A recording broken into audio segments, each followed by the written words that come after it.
வணக்கம் நேயர்களே, தஞ்சா சமையல் சந்தோஷினி. வாங்க, சப்பாத்திக்கு ஒரு குருமா செய்யலாம்.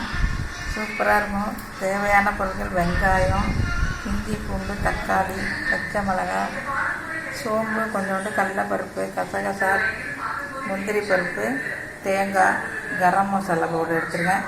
இப்போ இதை பற்றி நல்லா வதக்கிட்டு நம்ம அரைச்சிட்டு வந்துடலாங்க. அடுப்பில் கடாய் போட்டிருக்கேன், ஆயில் ஊற்றிருக்கேன். இப்போ நம்ம வெங்காயம், தக்காளி, பச்சை மிளகாய் எல்லாம் போட்டுடலாம்.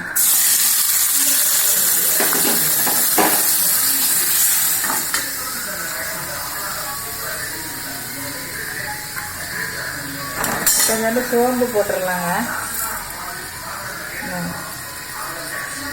கசகசா, முந்திரி பருப்பு, இது கடலைப்பருப்பு, தேங்காய், கரம் மசாலா பவுடர் போட்டாச்சுங்க. இதை நல்லா வதக்கிட்டு அரைச்சிட்டு தாளிக்க வேண்டியதாங்க. இப்போ இதை நல்லா வதக்கணுங்க. வதக்கிட்டு நம்ம ஆற வச்சு இதை அரைச்சிட்டு வந்துடலாம். இஞ்சி பூண்டு விழுது போட்டாங்க. நீங்கள் இஞ்சி பூண்டு தனியாக உரிச்சு கூட போட்டுக்கலாம். இதை இப்போ அரைச்சிட்டு வந்துச்சுங்க. இந்த அடுப்பில் ஆன் பண்ணி கடாய் போட்டு ஆயில் ஊற்றிருக்கேன். கொஞ்சமாக சோம்பு போட்டுடலாம்.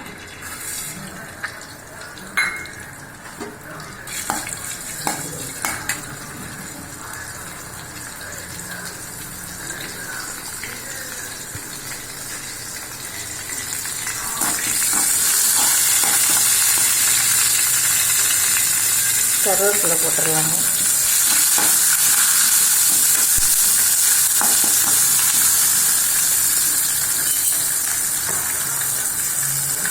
இப்போ நம்ம அரைச்சிருக்கிறத ஊற்றிடலாம்.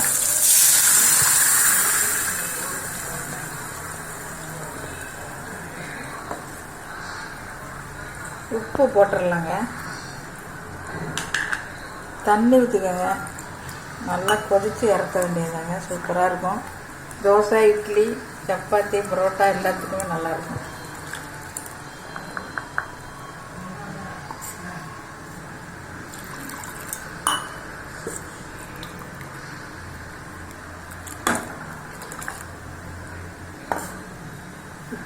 மூடி வச்சிடலாங்க. குருமா ரெடி ஆகிடுங்க. வீடியோ பிடிச்சிருந்தா லைக் பண்ணுங்கள், ஷேர் பண்ணுங்கள், சப்ஸ்கிரைப் பண்ணுங்கள். வாழ்க வளமுடன்.